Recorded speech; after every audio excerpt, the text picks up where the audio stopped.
everyone! Welcome back to Shun for Good Reason. I'm Anna. I'm Tess. I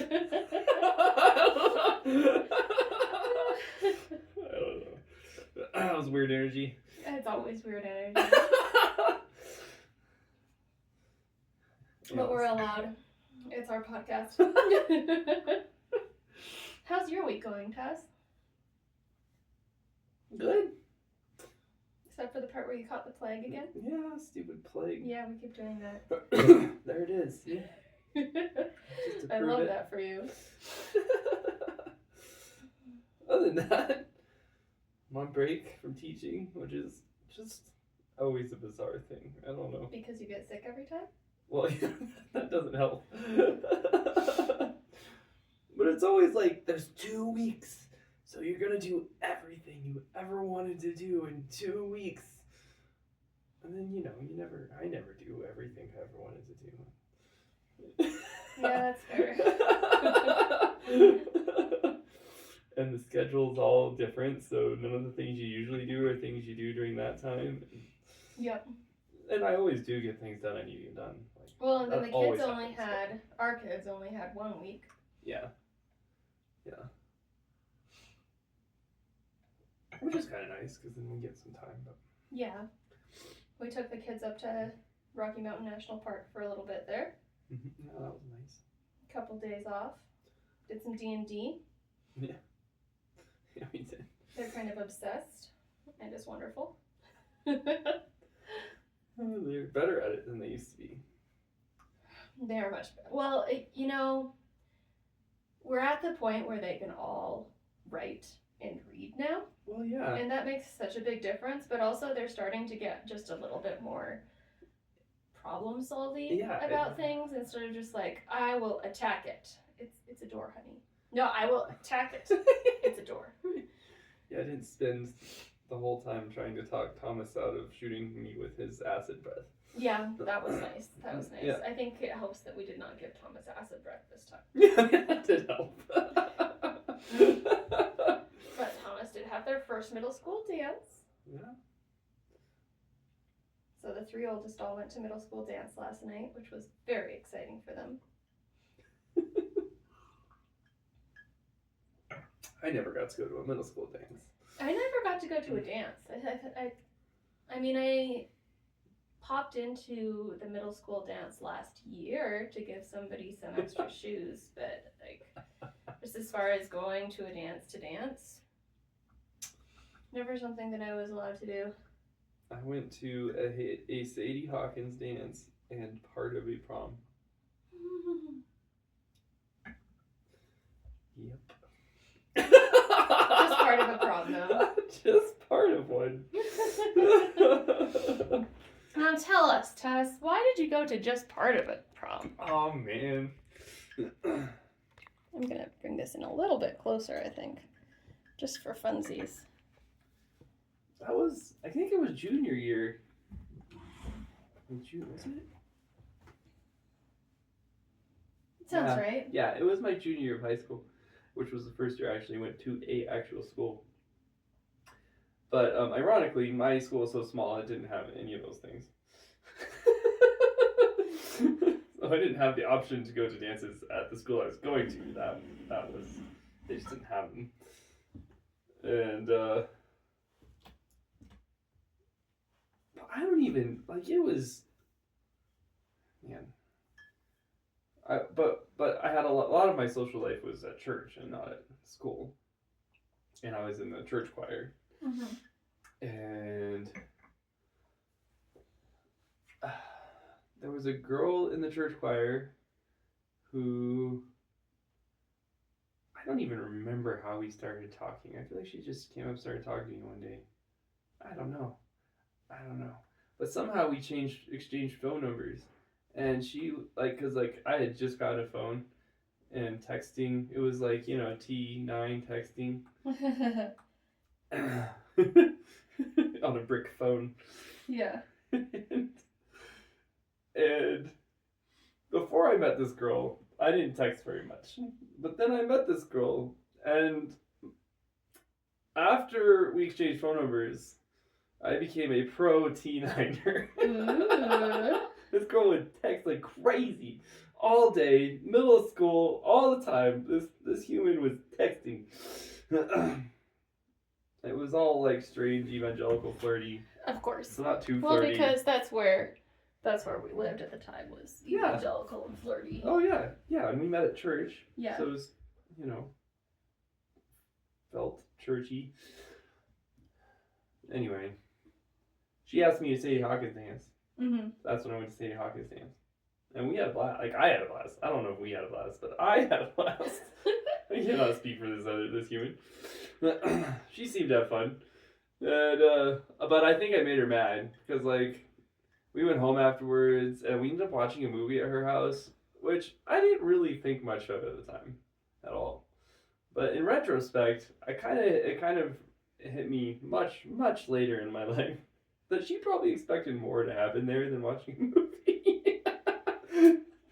Didn't even occur to me. And I think that made her a little mad in retrospect, but I didn't know that.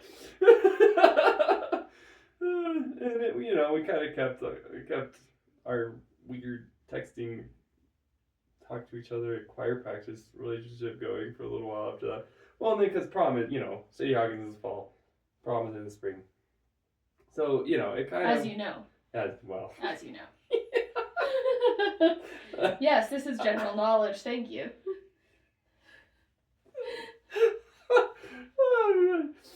Well, I've known it since junior year of high school. That's just how life is. That's just how life is. And anyway, there was junior year of high school was a weird time for me, and there was a few girls that I was friends with, and that I thought were cute, but this was the one who asked me to say Hawkins dance, right? This girl, and so I asked her to prom, but I had to ask her to her prom because my school didn't have prom, right? So I had to ask her to go to her prom, which was weird, but that is weird. Yeah. I don't know. It seemed to work. So we did the whole prom thing. I wore a tux dress and got her a boutonniere. No, I had a boutonniere. She would have had a corsage. Corsage, that's the word. Yeah, and I had a boutonniere. She had a corsage. Mm-hmm. We did the whole 9 yards. And I picked her up in the 1975 Ford pickup. I loved that pickup. Yeah, me too. It was great. Such a good pickup. Oh, it's classic. And we went to prom, and in my mind, because again, I was just, I don't know, I was such a homeschool kid, I guess.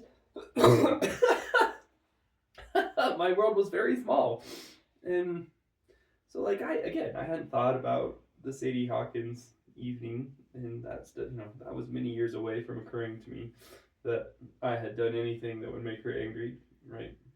I was being the perfect gentleman. Aww. I was very good at that.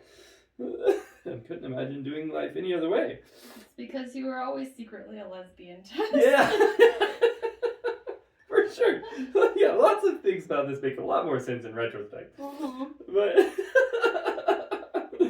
Oh, poor Tess. Yeah. Yeah. But so anyway, in my mind, it would just be kind of the same thing as Sadie Hawkins, right? Except this one's called prom, I don't care, whatever. But so we went, and I don't.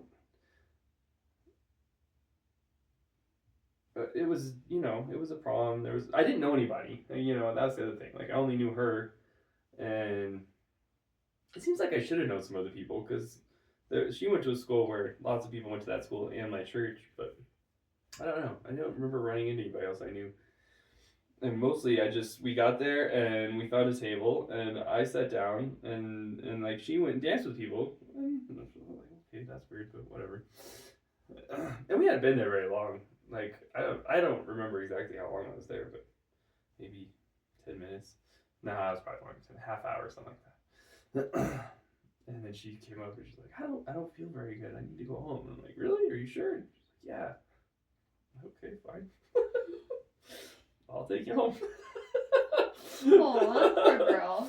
So I took her home and I just dropped her off and I went home and I wouldn't have probably thought about it twice at all for the rest of my life. Except one of my best friends went to the same school as her, and which again, like, I don't know why he wasn't at prom. That's a confusing part of the story. I don't know. But anyway. You were too busy being the perfect gentleman to know what everybody else was doing. I guess. I don't know. And he, like, we saw each other at church whenever the next time we were at church was, and he was like, "Oh yeah, did you hear what happened?" I'm like, "No," because I would have heard. Like, I don't know any. I don't go to your school. I don't go to school. I don't know these people. I would have, again, probably just lived blissfully ignorant. But he's like, "Yeah, she once you dropped her off at her house, like another guy came and picked her up and took her back to prom." That's so weird. Yeah, I was like, "Oh, okay." And it was one of those things that was kind of like, that was rude, but okay, whatever. Like, I wasn't like painfully hurt or anything. Just very confused. Just very confused. That's exactly what it was. Ironically, later, a couple more years down the road, my sister ended up dating that same guy who took that girl to prom that night for a little while. Was that the guy with the long dark hair? Like, No, he dating? no, that was another not guy. the one who was dating her when we got. No, this guy was before that guy. Yeah, his name was. Don't say his name. Oh, but it's so good. I won't say his whole name, but okay. his name. It just really caps the story off well. I love it. Because his name was Dick.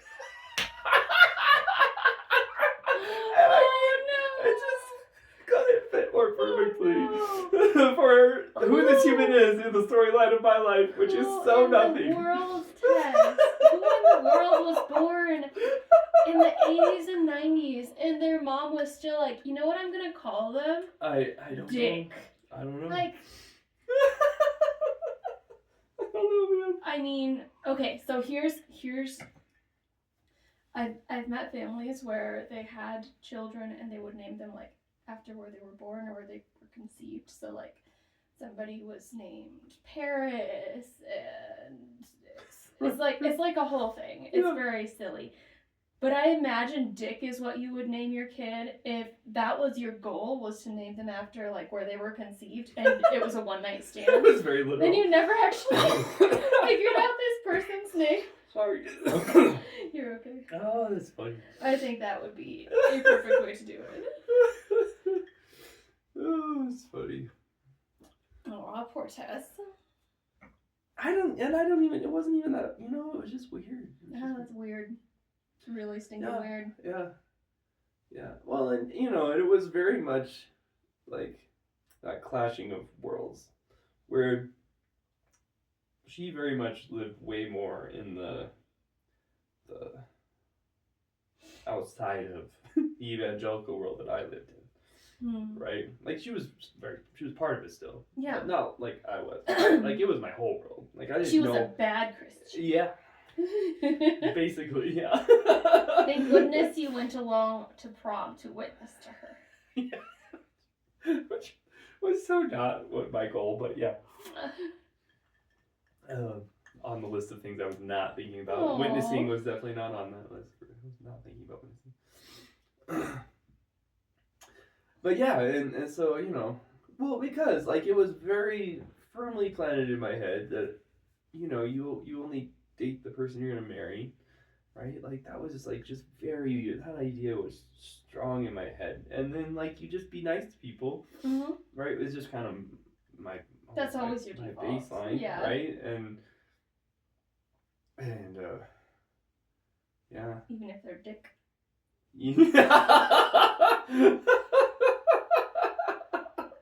I suppose so. Oh, man. But I didn't talk to her after that.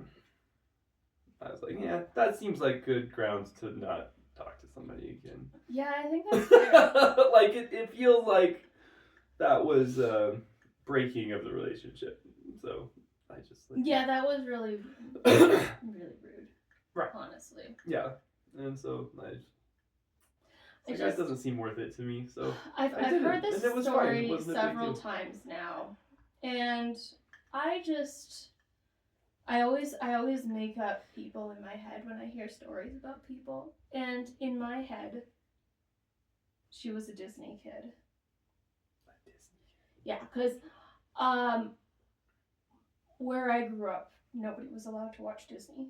Oh, oh yeah. And when I started meeting people, I would go to their houses when I was like in high school, and I would babysit, and they would be watching this stuff, or I would go over after I had been. The Lion King was a menace. Scandalous. Yeah, it was so scandalous. For those who don't know, apparently, not only was Elton John singing a song in Lion King, and he's a flaming homosexual, but also at some point in the clouds in The Lion King, it spells out S-E-X. Oh, yeah, that's the Lion King one. Yeah. To secretly train children to want to do sex. Right. Because we don't want to do that naturally. No, it's we only... have to see it written in the clouds. Then we will want to do it. Yes, because if I see it written in the clouds, that is... Ironically, my classmate told me about this in the 5th grade, because that's why he wasn't allowed to watch Disney. And his father was our 5th grade teacher. He heard that we were talking about The Lion King, and then he got really upset, and then everybody got a talking to from the principal. This was a school for expat Americans in Bolivia. How dare you talk about The Lion King? I know. Well, he was telling me about The Lion King. Yeah. So it wasn't my fault. It wasn't my fault. But we still all got a talking to from the principal. And then when we finished getting our talking to from the principal, she didn't actually write anything in our permanent records or anything about talking about The Lion King in school, which was very, very good. No. I know that was a thing that happened to some people. But I went home from that, and we had a 1997 World Book Encyclopedia complete set that my parents had bought the year before we moved to Bolivia and paid to have shipped from America to Bolivia back when it was super expensive, because they really valued education in their children, to a point. But you should know that there is an S. Right, they also put sex in the encyclopedia. They put sex in the encyclopedia. Just like The Lion King. Yeah. So I could look up sex in the encyclopedia, and I figured out what sex was from the encyclopedia. And then they also, this was a really cool encyclopedia set, and I don't know if they bought an adjunct or something, but it had these anatomy pages, and it would give it had transparent pages. It was so cool. So you would have the outer skin on somebody, and you would flip through and see the musculoskeletal, the muscular system, and then the next one was the internal organs, and then the last one was the skeletal system. So cool. But they show penises in that, and vaginas. It's just like The Lion King. It's just like The Lion King. So that's how I figured out what sex was because in 5th grade, I got in big trouble because somebody was telling me that they spelled out S-E-X in the clouds. It is because of The Lion King. So I know about sex because of The Lion King. Well, you beat me. Very exciting. Very exciting. But anyway, Disney girls.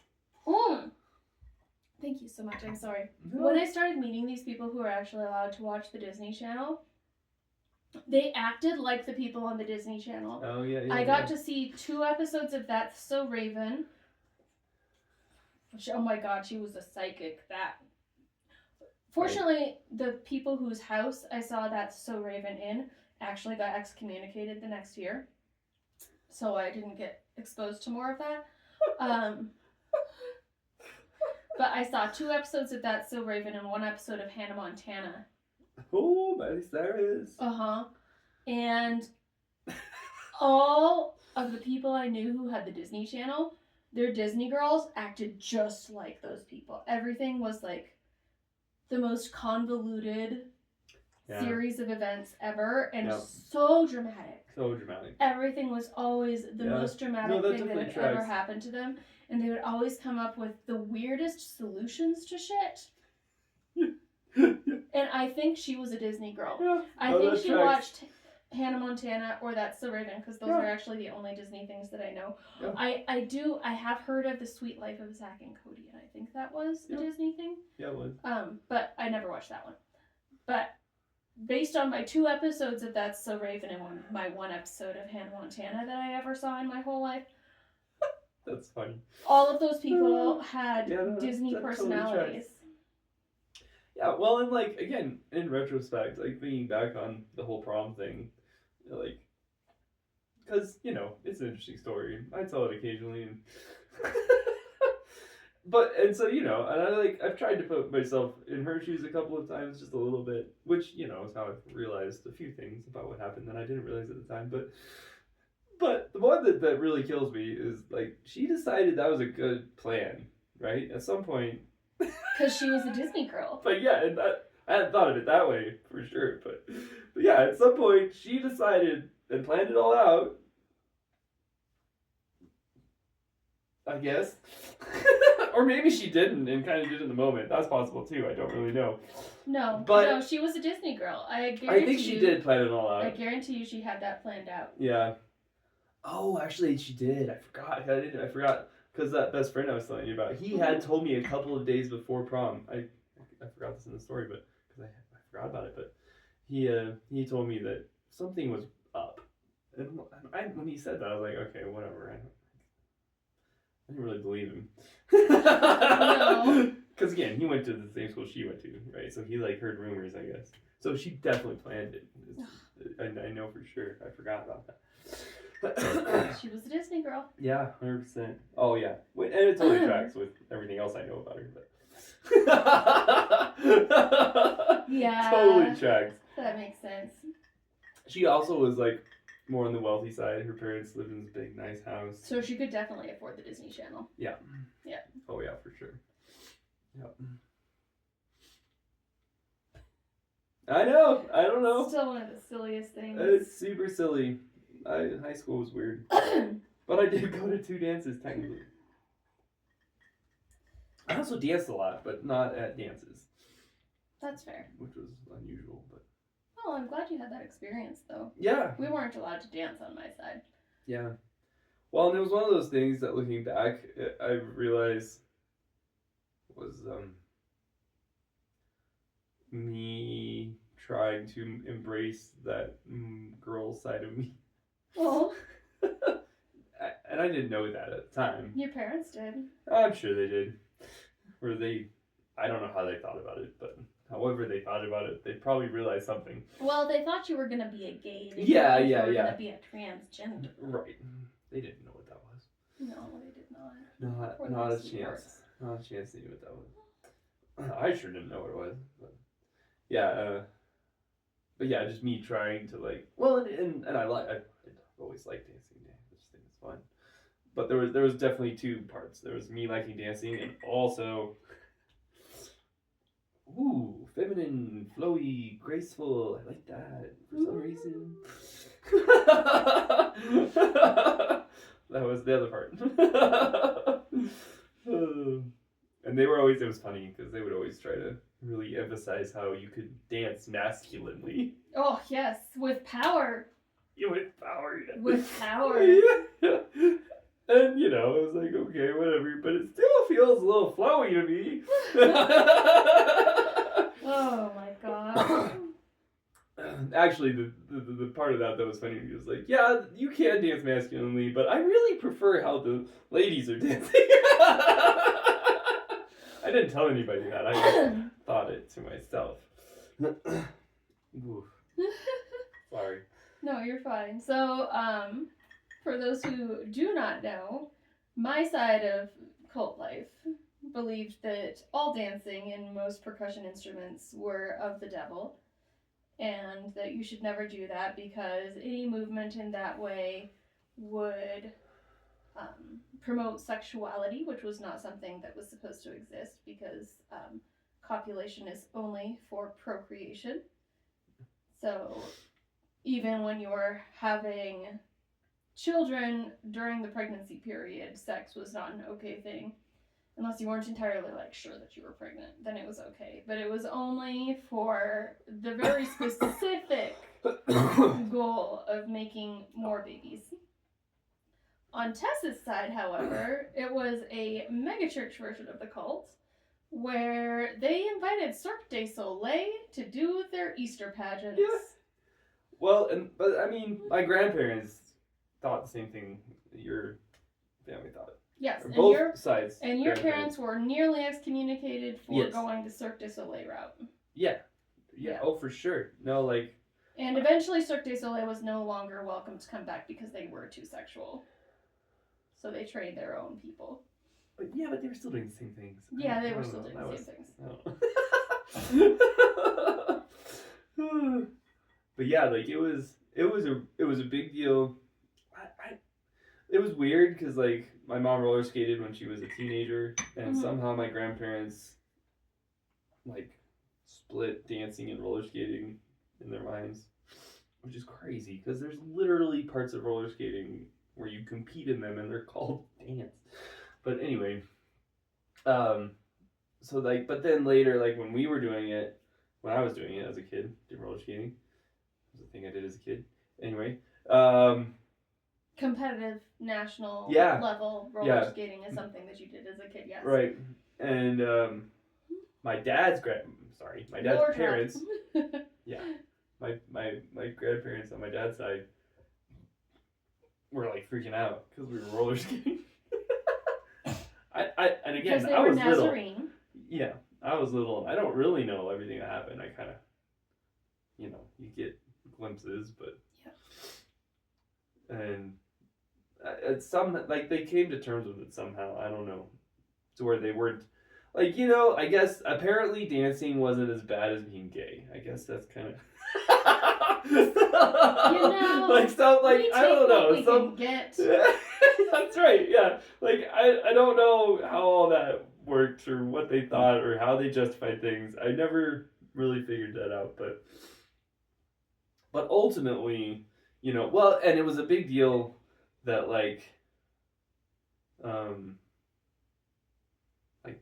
when my parents joined the church and they believed in speaking in tongues and we almost broke up over that, you and me. Yeah.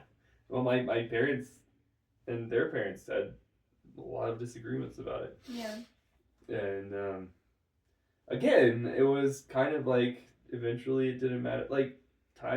Enough time happened where culture changed just the right way somehow, where they could deal with it. I'm still wonder about how that worked out because in a lot of ways my parents should have been excommunicated for being a part of the megachurch I was part of, right?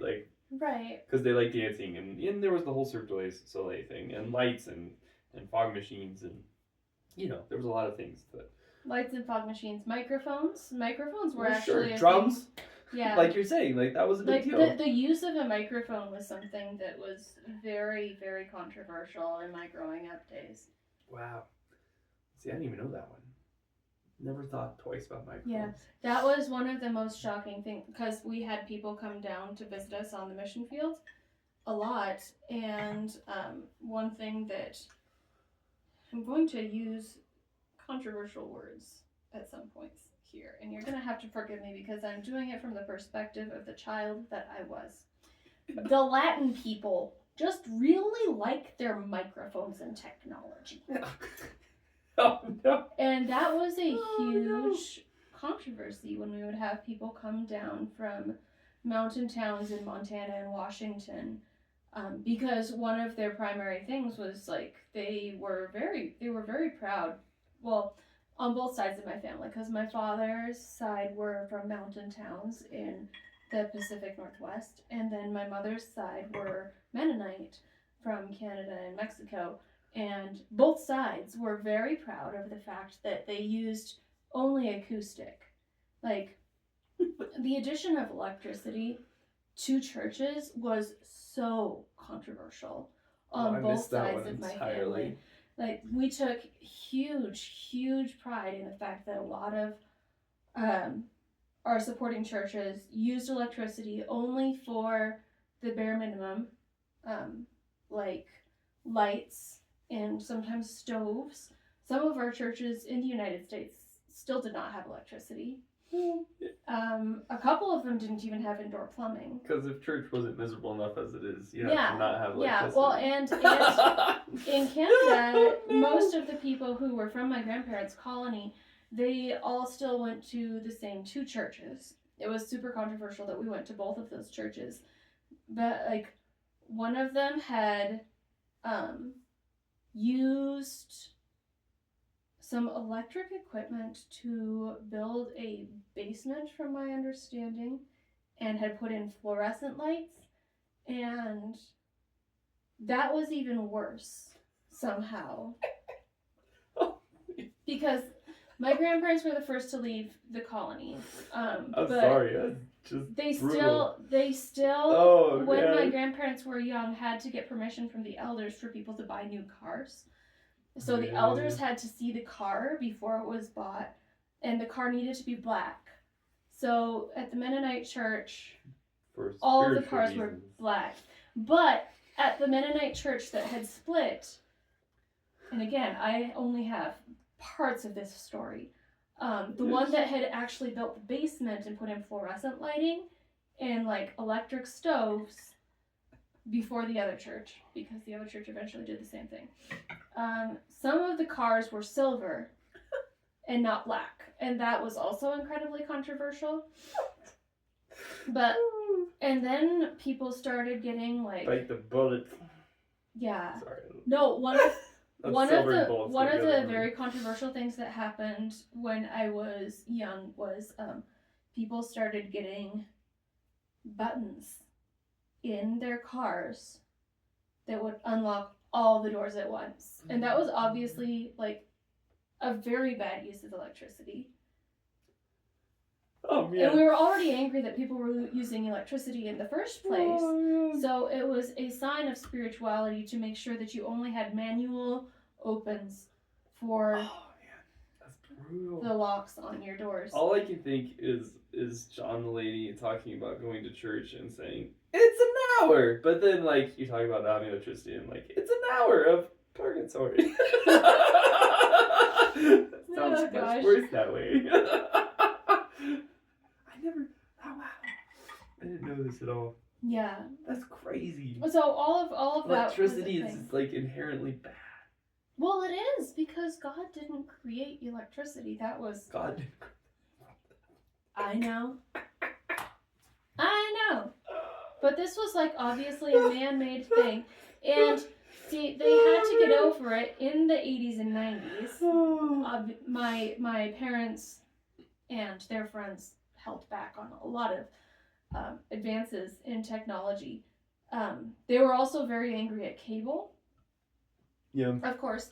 But a lot of the advances in technology that were farm-based, so like tractors with certain features and stuff, were what actually drove people's acceptance of things like electricity and lights and that sort of thing, because otherwise their farms would be entirely entirely non-competitive. Oh, right, but your grandpa's an electrician who built dams. Mm-hmm. You're on your dad's side. On my dad's side. He was not a farmer, just to be clear. No, that one was not a farmer. That one was a lumberjack and an electrician and an expert in concrete who built dams. Right. God, okay, if God didn't create anything, it's concrete. Can I just put that out there? Yeah. As opposed to electricity. Well, but see, that grandfather made up for it because he used outhouses a lot. And that well, don't we all? No, that meant that we did a lot of outhouses in my youth. That meant that he was very self-sufficient and decried the practice of modern plumbing where possible, which was a spiritual virtue Right. in a lot of ways. Get poo in your house. That would be bad. Well, no, you can't get pipes into your house because pipes are bad. Yeah.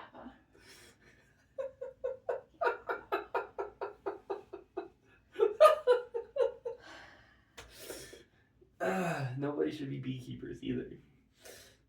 You just can't have anything that can be a metaphor for sex. Now you don't know what you're talking about. Bees are inherently holy.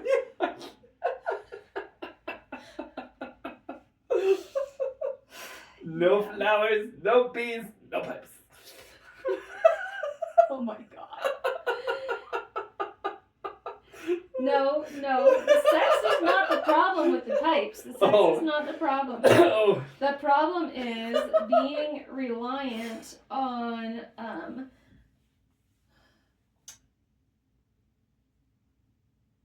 social services such as plumbing and electricity that are outside of the control of the church. Utilities. Yeah. Wow. Because the thing is, if you have utilities such as public road maintenance, public plumbing, and public electricity, you are paying into a system that is outside of the church, since there is technically a separation of church and state. You can't do that because you are paying the salary of people who are atheists and agnostics, and that does not follow God's rule, which is why so many people that we know still use septic tanks instead of connecting to city plumbing. Again, even never heard the logic behind that one, but it's a good example of I appreciate that one just because it's a good example of the there was sincerity. Yeah. In our family circles, I think, and I think it's similar in my mind. I'll try to explain, but to me, just watching the movie, Sadie Hawkins, right? Because there was a sincerity to what I believed, right? It was truly I genuinely did not think about fooling around at all in that situation. Right? It was just it was not what I believed. It's not what I thought was right and proper. That was a sin. Yeah. Right? And I sincerely believe that, and it was just not even on the plate for me, sincerely. Yeah. Right? And I feel like your plumbing thing, there's a logic to that, right? A sincere logic of them trying to live out their beliefs. Yes. Sincerely. Right, and depending on God and not on man. Right. That's the whole point there. And it's madness. And that's the whole point behind. Yeah. Truly madness. It is. It's a sincere madness. But it's also something that my family had to come to grips with when they would live in parsonages that were connected to city water and city electricity. Because the rest of the world exists. Yeah, or they would move to a city in a different country, and you had to pay that government for your water or your electricity or any sort of taxes. That was a huge moral issue, because you are paying a non-believer to give you a service, which means you are benefiting from a system that was not God ordained. Right. And it was a huge deal. Oh, yeah.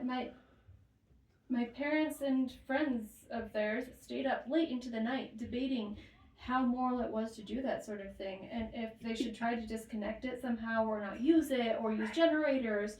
How would we get water if that were the case? Yeah. It was huge. It was absolutely huge.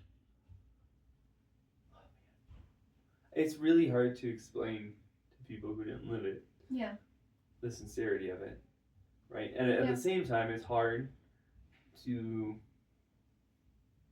deal with the sincerity of it having left it.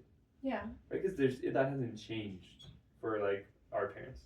Right. They still live that same sincerity. It is not electricity anymore. They live that same sincerity, but they don't even remember some of the things they were super sincere about for a while. They don't remember, which is crazy. Yeah.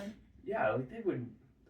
I'd love to ask. But I would love to ask too. that would be very, especially the like electricity one. I'd be very fascinated. I feel to like hear. they would be super shocked to hear that from me, but that's what they told me, so it's what I remember. But there's for so sure. much of things that were the experience growing up that my brothers and I talked about a lot, that everybody experiences things differently, obviously, yeah. all the time, and we all remember things differently. Oh yeah. But that was super formative in my mind, was this denial of basic utilities. And for sure. I've always felt guilt afterwards. That's how I know it was a real thing. Even using city water or electricity, which is hilarious when you think about it objectively. But remembering the guilt that my parents and grandparents experienced paying for that. Oh yeah. No, and I mean, it's not the same, but it's the same. Is the guilt my family had going to roller skating competitions, or letting me go to join a dance group, or even joining the big mega church that they joined. Like, it was massive amount of guilt. Like everybody felt guilty, and there was arguments with everyone, with the family, and ultimately, I guess ultimately, both of our parents decided to do certain things because they decided it was okay, right? Like, ultimately, I know your parents do a lot of things with plumbing and electricity. They do. Well, for very first hand. And some of that was us digging them a sewer line for a septic tank. Well, yeah, for sure. And some of that is we were there when they decided they were going to pay for electricity at the ranch. Yeah, and pulling wire through the house. And, yeah, we did all that. Yeah, or me dancing. Yeah. Like, I did that, right? Like, my parents ultimately decided that was okay. Yeah. Right? Ultimately. But it wasn't, like, that was a hard decision for them.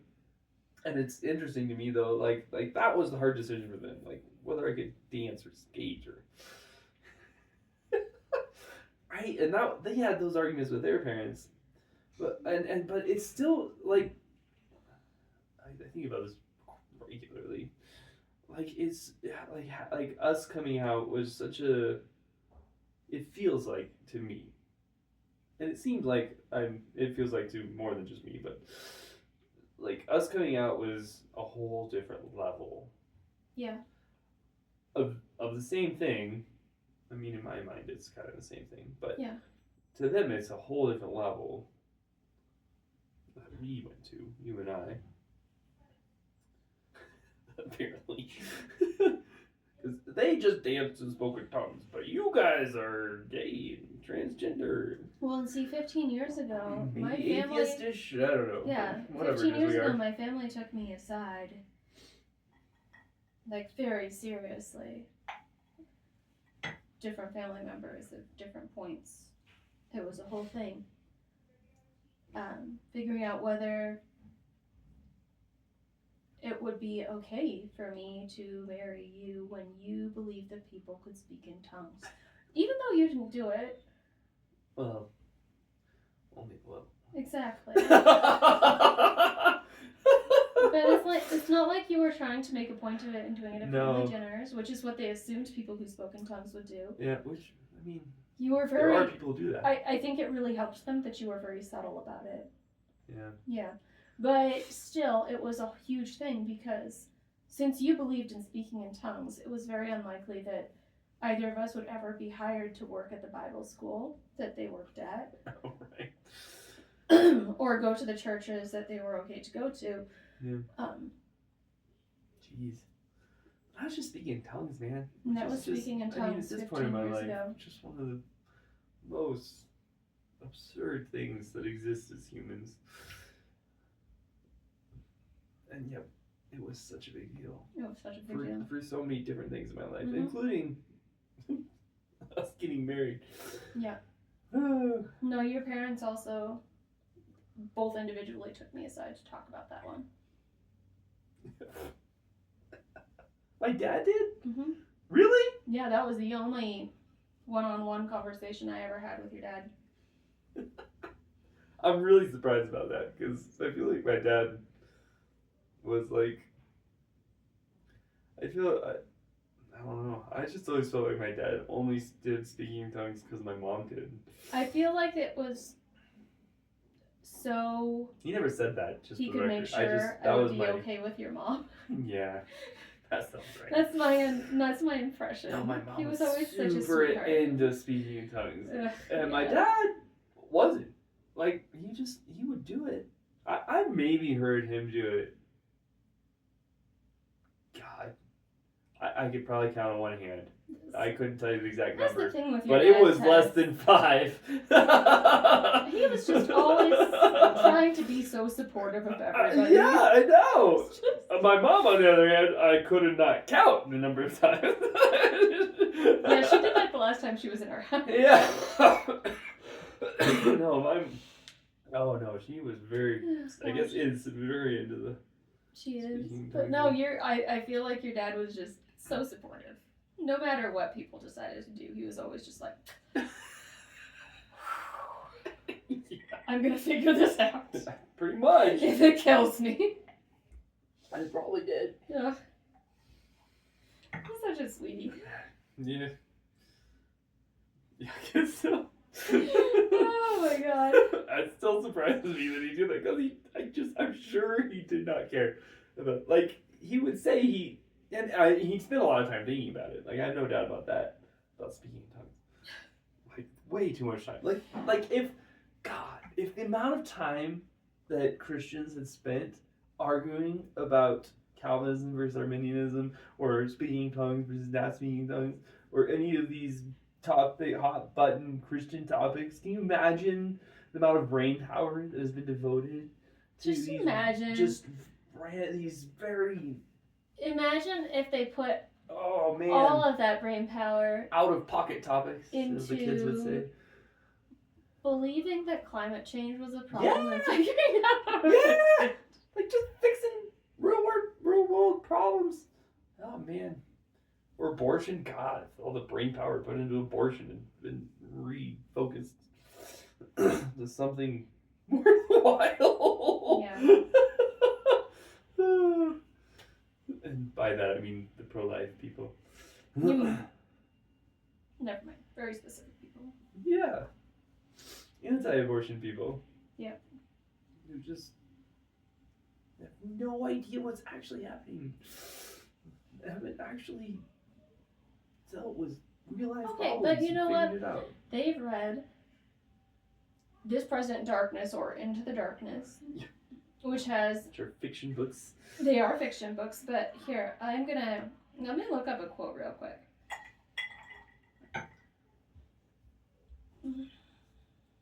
God, I can't believe I read those books. I definitely did though. The second one wasn't as good as the first one. It was not as good as the first one. I almost didn't finish the second one. I was just like, it was weird. It got weird. I mean, the whole thing was weird, but even as a teenager, I thought it got weird.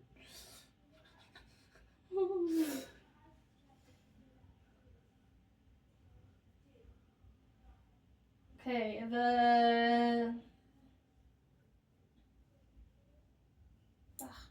I thought I found it, but I haven't yet. I have no idea what you're talking about, so I cannot help. I don't even remember a whole lot. I remember that, like, the demons were like this smoky force that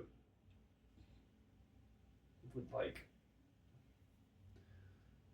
I don't know, penetrate things and cause problems and make people sin or something. And then there were angels, and they were like very stereotypical Christmas angels. Yes, they were very stereotypical Christmas angels. Except for they were like the warrior kind, right? So like they would have a sword, but they were still like the Gabriel with wings and blonde hair. I don't know. That's what I remember. That's been a long time, but and Gabriel's in it, and Michael, and I don't know. Yeah, That's all I remember. It was very interesting. Yeah. All of the Oh. so the premise is that spiritual warfare is very alive and well, and the Yeah. power of praying Christians is what actually Right. gives power to the angels to Yeah. fight the demons, and the demons are fighting for the souls of people. Lots of the time through abortion clinics, because if you abort a baby, a demon grabs hold of your soul and drags you to hell eventually, but not before it uses you as a dark influence upon all the people around you. Yeah, and like praying was like angel gas. Yeah, exactly. Exactly. Like, that's like the whole thing. Like if enough people pray, the angels would get stronger and stronger and stronger. Yeah. I feel like there's a better analogy for that I'm not thinking of, but what would be? I'm sure there's some like Marvel or DC thing that is a way better analogy. It's the Matrix that's a better thing. Oh, I found one of the Frank Peretti quotes. It dawned on me today. Well, actually, I've known it all along, but it's been so easy and so handy to forget that I have a choice and I can choose right from wrong. We all can. The problem is it's this beast. We're in the fish's belly and it's swimming away with us. And once you get inside this workplace, any non-Christian workplace, and you get so used to going with the flow and protecting your rear, you don't even think you have a choice, and you don't even consider choosing the right thing over the wrong thing, because you just do what the machine tells you to. You gripe about it in the news or at the lunch table. You talk about the blind producers sitting in windowless rooms forcing reality on you and telling you what you want to see, whether it's really there or not, but you still do it. Even for the dumbest reasons, you do it. I almost would like to meet Frank Peretti, because I feel like he was a smart man. Interesting? I have my friends in high school's dad knew Frank Peretti, wrote books for him. Ghostwriting. But that'd be interesting man to meet. He would. You know, interestingly, it's really hard to find quotes. The abortion quotes from Frank Peretti online. That is interesting. It honestly looks like it's been scrubbed. That's surprising. That is surprising. What exists right now that you can actually find in 5 searches or so is a quote from The Prophet. Oh, I read that one. Yeah. That was also a weird book. I didn't know what to think of that. No, that's the only one that I'm finding in the first few searches there. I'm sure we've got copies of those books somewhere. I remember reading that book thinking, I don't think I liked this. But I read the whole thing, because I always read the whole thing. If I started a book in high school, I just would read it. Yeah, that's what we were supposed to do. Yeah, but I didn't like that one. And I don't remember much about it, like at all. Like there was some kind of preacher dude wandering around. That's all I remember. Like that's literally it. I know there was more to it, but I don't remember. Well, and I think that's John. I could be wrong. But anyways, this is the only abortion quote that I can find right now. Tina is a deeply wounded woman. She's scared and running, and when she fights and pushes like she does, it's because she's trapped and trying to defend herself. Leslie leaned closer to hear him better. His voice was getting so quiet. John stopped to gather strength, and then continued. 3 years ago, September 16th, Tina had an abortion. It was a boy. The only child she ever had, and the anniversary was just 2 weeks ago, and I heard her screaming. Leslie whispered. John held his hand up. I heard her screaming inside. She's still thinking of him, and every time an abortion story comes along, it reminds her, so she had to fight it off. She has to show herself, show the world, that what she did was all right, and that she had the right to do it, and that she isn't guilty of anything. Leslie, when you pitched that story to her, you came too close to those wounds. It's not you or me she hates. She's not fighting against us. It's the capitalized truth she hates. The capitalized truth won't let her alone, and she hates it. Oh. You could have tortured me for years, and I would have never come up with the memory of the book The Prophet having anything about abortion. Well, yeah, because it's not actual recordable plot. Again, I don't remember anything from that book, much less that, but it's interesting. It was just it was just the world we lived in, though, right? It was. Like it wouldn't have stood out to me anyway, because like it was just like, oh yeah, abortion's bad. Like that's what I would have, Yeah. Like if that same girl I asked the Prom would have asked me about abortion, I would have said, yeah, that's not good. Don't do that, right? Like I wouldn't have thought twice about it, right? Like that's just, which is crazy to me now to just be like so blasé about it, because it's like such a serious thing, right? That's constant. It's there's so many things that are affected by it in lives, but like at the time, like it was just like, it's not complicated, it's just wrong, don't do it.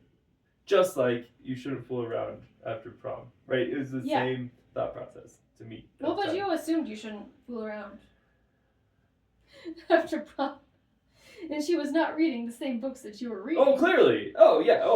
I don't know what she was doing. But I don't know. Like for instance, I had no idea what she would have thought if you asked her about abortion. No idea. But I found the Wikipedia page for This Present Darkness, and one of the citations is from December 9th of 1988 from Christianity Today, and the title of this article is Spiritual Warfare, Supernatural Sales. Oh no! Oh wow! Oh my god! Oh, capitalism at its best right there. Yeah. It's terrible. That is so funny. Supernatural sales. Oh man. Which links to the From Wikipedia Christianity page Today. for Christianity Today. Yeah. With exactly one photo from it. The cover of Christianity Today. I can't zoom in far enough to see what date it's from, but it has Jesus with like one eye covered, which is really funny because we just watched the Louis Theroux Manosphere thing where that dude was saying that that's a satanic thing. Oh, yeah. Where a celebrity Yeah, has you one cover eye up one covered. eye. Yeah. Exactly. But anyways, the title on that one is That Jesus Will Never Know. Subtitle: Why Scholarly Attempts to Discover the Real Jesus Have Failed and Why That Is a Good Thing. Yeah, that sounds like Christianity. That does sound like Christianity. Christianity Today. But the ultimate thing on that is like, you were being sincere. Yeah. That's something that nobody that we knew growing up really lacked, was sincerity. Yeah. Especially with their beliefs, but with basically everything they did, that they very much prized being sincere, and I still admire that. Yeah. I admire following your sincerity. Yeah. I mean, I do, except it keeps hurting people. Yeah, except it's so stupid sometimes, right? Like Yeah. the stupidity, or I don't know, that sounds horrible to say, but the ignorance, is it worth it to be sincere at the expense of being stupid? And again, that is maybe the best way to say it, but that's how I feel about it, right? Like, as myself, and I feel sense. stupid about so many things that I thought about things, because I didn't know things, because I was sincerely doing this thing where I couldn't know. It's just some very straightforward things. You know, they feel straightforward to you now, but they're not necessarily straightforward. Well, like paying a wage to a person that is providing a service for a government you disagree with because they're not Christian enough. It's very sincere. Yeah.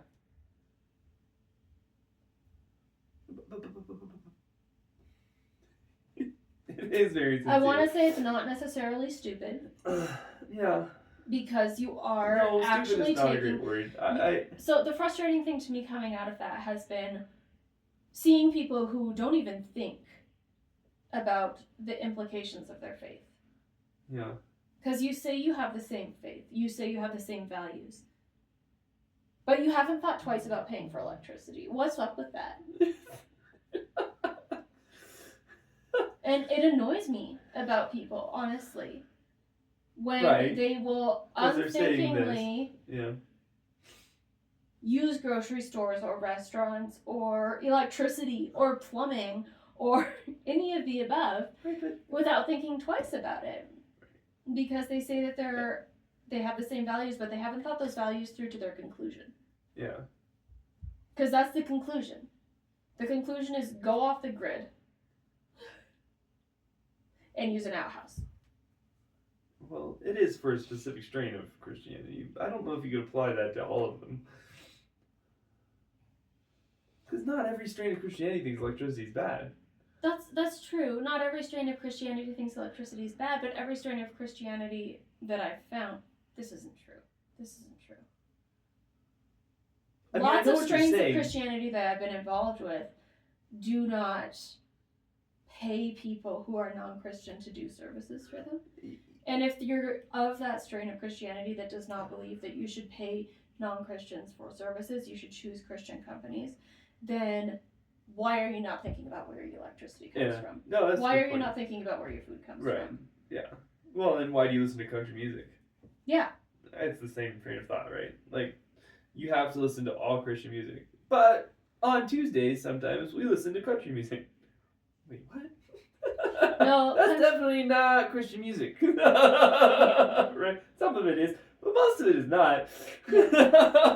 Right? I mean, it's the same. Yeah, where it's not having a logical conclusion. Yeah. Or we can watch Toy Story, but we can't watch Lion King. Yeah. Yeah. Yeah. No, I see what you're saying. It doesn't make sense and you're not thinking it all the way through. Right, you're not doing it to its logical conclusion. Okay, we're going to take a break.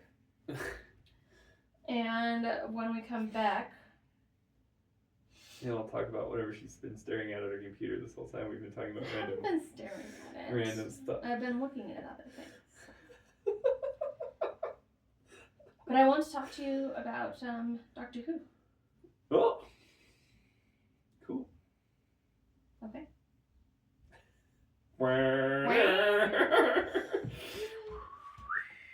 I can't even think of how it goes right now.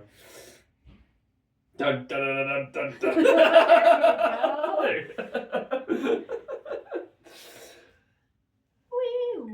There it is. Good job.